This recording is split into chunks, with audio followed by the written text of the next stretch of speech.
What's up, y'all? Sparta here. So for this video, what I want to do is I want to do iPhone 13 Pro versus LG V60. Now, this is obviously going to be something that's going to be interesting because obviously two different size phones, different, different approaches to certain things. One is obviously an older phone, but if a year is really old, but you know what I mean. But yeah, let's get into this. Um, the V60 has been my tried and true champ for the past year. It's done everything for me. It's like I don't know what else to say. Amazing battery life still, great cameras still, phenomenal headphone jack, really great with Bluetooth audio as well. It's my multimedia phone, content creation phone, content consumption phone. It's literally everything. And it's like literally everything. But as the years pass, you know, this is the last flagship phone LG is putting out. So obviously I'm looking for a new one. I'm looking for a company to truly replace LG, and obviously I don't think there really will be. It'll just be what things what things I'm willing to live with that said phone doesn't have that the V60 did have. Obviously, one thing will be the quad DAC, and obviously, I'm not gonna sell my V60. I'm keeping this phone, so I'll still have this, obviously. But as a phone to go alongside, and for a phone to go with me everywhere I go daily for work and all that stuff. So, can the iPhone 13 Pro do that? In the past, I've been more of a Pro Max kind of person. Last year, Apple, what they did is they decided to give the larger 12 megapixel sensor only to the 12 Pro Max, and your typical tech reviewers would sit there and be like, "Oh, it's just the best low light performer out there," and I would like to think I kind of put you know, that kind of hype to rest, because while yes, it was decent in low light, there was plenty of problems as to why I wouldn't call the 12 Pro Max the king in any sort of low light situation at all. Lens dots, especially when you're in a city and there's a whole bunch of street lights, was terrible. Lens flares as well, lens flaring and lens dots as well was just bad. If you pointed at a particular subject like street lights, even in daytime as well, it would, even at the sun at times, it would have those sort of reflections come off, and it would affect your photo as well. Whereas the V60, it definitely does have those, but it's far more subdued and laid back compared to what it is on here. And I kind of came away underwhelmed with the cameras on the 12 Pro Max, and I just gave up on it. Like, I'm just going to be honest, I gave up on the 12 Pro Max. There were quite a few things I liked about it. The battery life was insane. It was the only phone that really came close to the V60. It was literally like an hour behind the V60 with, say, YouTube video streaming.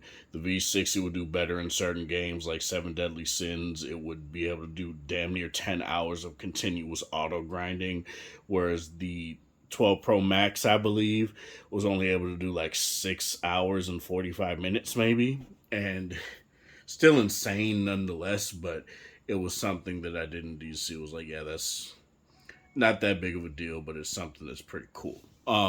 They were pretty much very good companions in that regard. Um, but yeah, let's talk about these.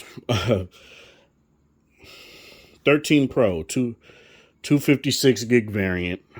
Um, the I forget what they call it, the blue variant, but they have a Sierra blue. I prefer the Pacific blue of last year. I'm gonna be honest; that was a very nice color.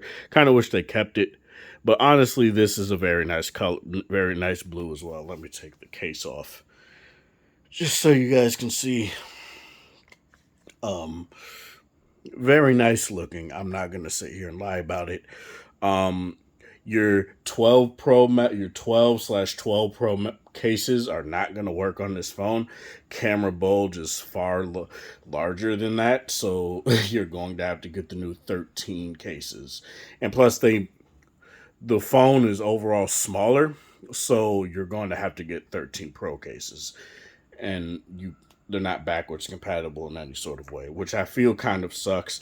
I literally tried it. My girlfriend had a 12 Pro last year, and she has a whole bunch of cases. She tried to put I tried to use any of those cases, wouldn't work. So yeah, you're gonna have to shell out some money if you want a case. And that kind of sucks, but it's whatever. Lightning port still in here, no headphone jack, all that stuff. I'm not really going to get into that. Still, that will always be a downside for me personally, but people just don't seem to care anymore, so it's whatever. Let's get into camera performance.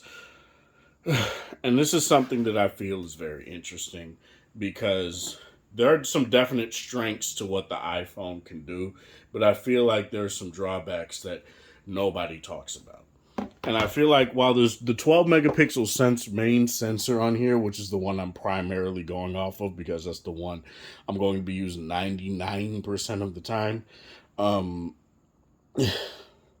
I kind of feel like the 12 megapixel camera has seen its better days. It was very nice to have that for as long as we did, but I feel like we need to go to larger megapixel sensors if we want better HDR performance. Because when you look at something like this, where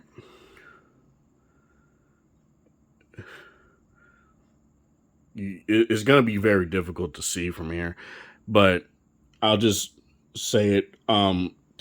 A lot of the orange in the background where the sunrise is looks just like a blob of like orange sherbet ice cream, which is not very good in my personal opinion. Whereas the V60 does a far better job at giving you a little bit more definition, giving you far more variance in the oranges and the whites and the yellows and the blues in the sky. And it also does a better job at making sure that you see the things like the grass as well. Not that big of a deal, but it's something that's very nice if you want to look at something like photos. Let me find a newer photo. Show some night shots. Now this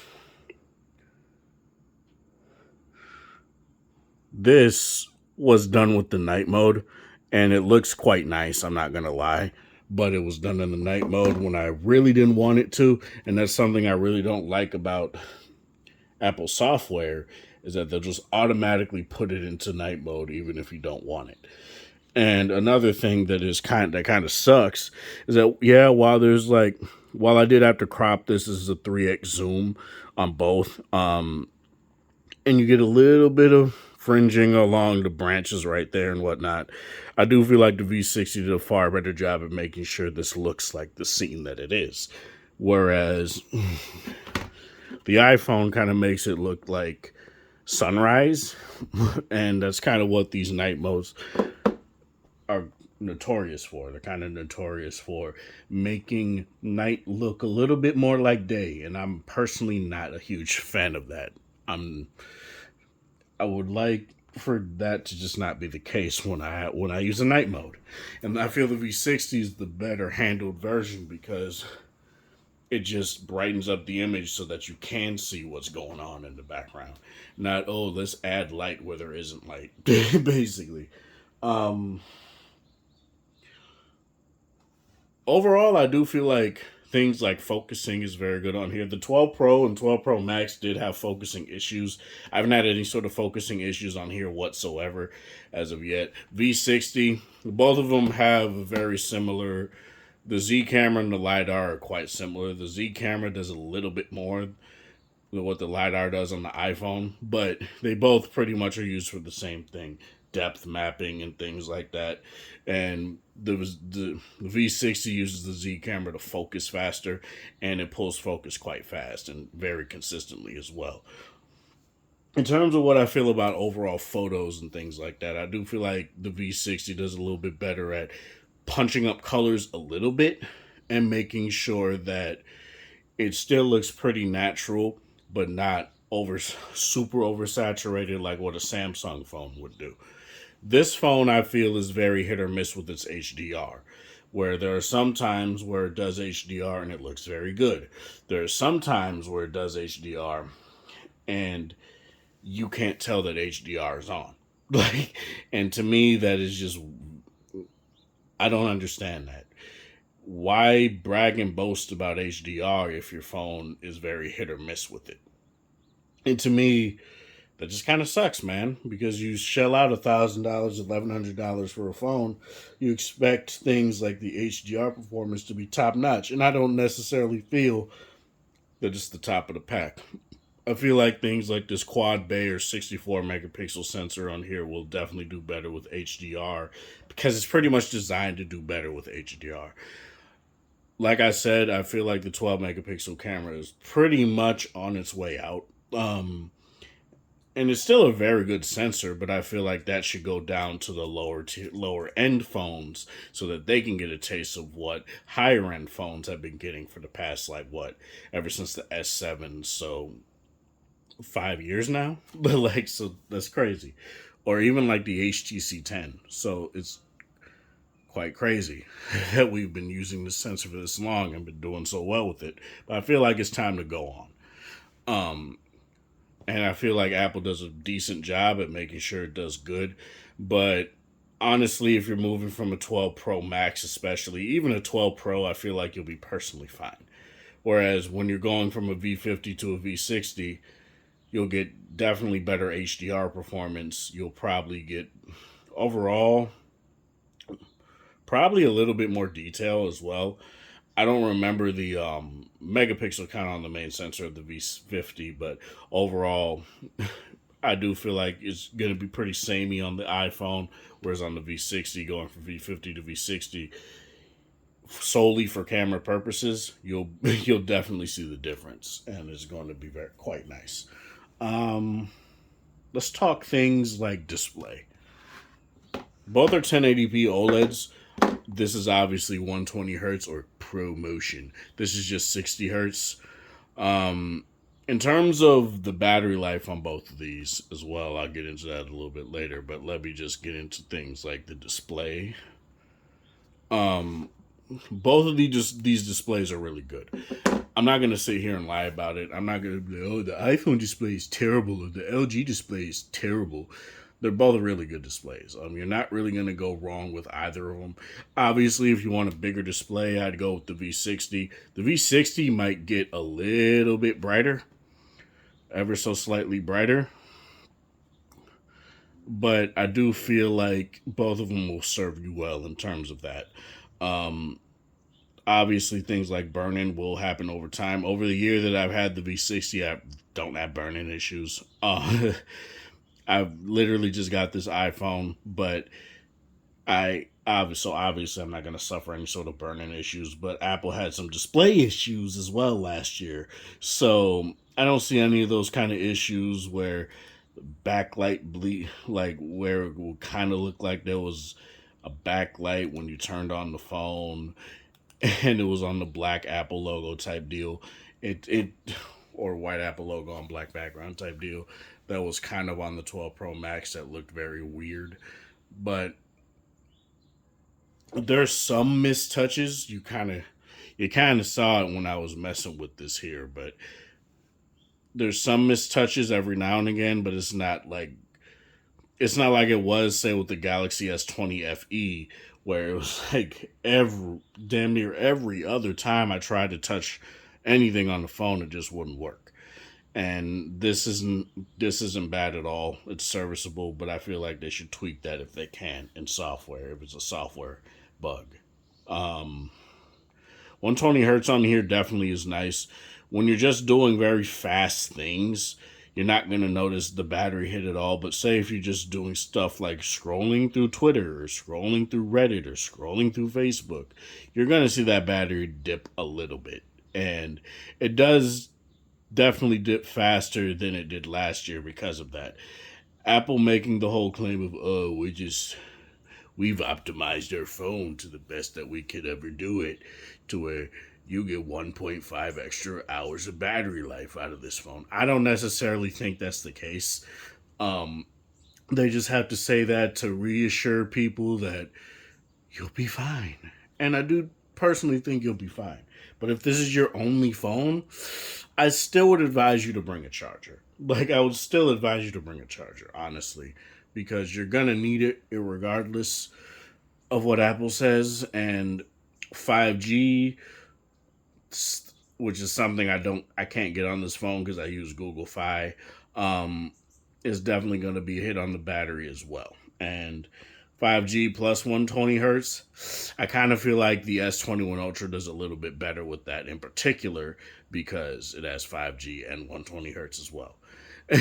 and and a larger battery. So that's something that I feel I do indeed want to bring up and say that honestly, 120 hertz is not completely decimating the battery, but it feels about the same, if not slightly below what it was last year. Um, in terms of things like gaming and like I said, Seven Deadly Sins, 9 hours 51 minutes on here, 7 to 8 hours 20 minutes on here. Very good performance on either of them. I haven't done the whole just let a video play on YouTube until the battery dies type of deal on here yet, but I'm fairly sure it'll be fine. Like it's not gonna be anything super terrible. It's probably gonna be slightly better than what we had last year. So we'll see. In terms of video rendering performance, the V60 definitely will take the crown as of right now, because when I did render a video on here, man,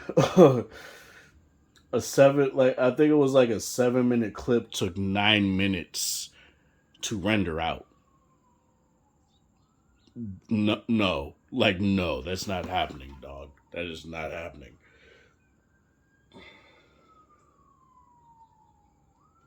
That's just not happening. Like I don't understand. I don't know, optimizations will be needed, you know, and hopefully it happens soon because man, that's just terrible. And certain things like promotion with certain like games and stuff like Marvel Future Revolution, for example, plays at 120 hertz on the iPad Pro. Doesn't play at 120 hertz on here. I could probably show you guys that real quick if I still have that game on this phone. I don't think I do. No, I don't think I do. Never mind. Never mind. But on the iPad, what it'll say is ProMotion, whereas all it goes up to on here is high. So to me, that just kind of sucks. If you're gonna advertise, oh, ProMotion on the iPhone, at least make sure that these games out of the gate will have it. That's all I'm really gonna say right now. Um, Call quality on both is good. Cell reception on both is good. Haptics on both are really good. I'll give the slight edge to the V60 because it just feels ever so slightly tighter for me personally. They utilize it in a little bit more, a few more apps than what, a few more different instances than what Apple does. But either phone does very good. Neither phone feels cheap. Neither phone feels terribly built. They both are very solid. Um, and to me, that's just very nice. In terms of, say, speaker quality and things like that, I would give the edge to the V60, especially when you turn on the LG 3D sound engine. That thing, man, it definitely brings out a lot in these speakers that you just don't really hear. And you mess with the EQ a little bit on the V60 as well, and it'll just sound quite nice. Whereas the iPhone is quite good. It might be slightly louder than last year. It definitely felt noticeable. I was like, whoa, this seems louder than last year's. But it's not touching the S21 Ultra. It's not touching this really. Definitely not touching the iPad Pro. So you're gonna be You're going to be fine if you're listening to music, say, in a bathroom or anything like that. But other than that, I don't necessarily feel like you're going to fill a room entirely with these speakers. You still might want to get a Bluetooth speaker for that. Let's talk about video. Video has been something with LG phones that I've always went to LG phones for, right? And Apple is doing a little bit more this year to make you go to an Apple product for video. Cinematic mode, for example. It's quite nice. I'm not gonna sit here and lie. I wish it would go beyond 1080p 30 frames per second, but it's nice. Get to focus on whatever you want in the frame. Um, get rack focusing, things like that, and it just works quite well. Um, you'll be able to record in Pro Raw video, which is basically just log, and which is something the V60 doesn't have, but other LG phones have. The V50 has it, the G8 has it, the G7 has it. So, and it pretty much records at the same kind of 1080p 30 kind of deal. And it just records in a flat profile so you can edit it and color grade it or throw a LUT on it, whatever you want to do after the fact. So that's pretty nice right there. Um, Overall, though, in terms of both of these, I do feel like obviously the V60 is still going to be my thing, right? The iPhones in general just don't really amaze me. Honestly, I'm quite bored with this phone already. And I feel like a lot of the very good battery life numbers that I get off this phone is mainly because I just don't have much on it. Like, whereas the V60, I have a whole bunch of stuff on it. The S21 Ultra, I have a whole bunch of stuff on it. So it makes sense that the battery can take a little bit of a hit from that. Whereas the iPhone is like, there's not that much on it, so it's not going to completely decimate the battery. Still a really good phone though. I'm gonna wait for the Pro Max because I feel like that's gonna be the phone for me more than what this is. Mainly because of size and battery and the jump in battery life, things like that. Honestly, that's all I really got to say for this. Let me know in the comment section below what you feel about this. This is Sparta. Thank you guys for watching. Thanks for support. Hope you guys have a wonderful that's not Monday, Wednesday, or whatever time of day it is in your area. Have a good one.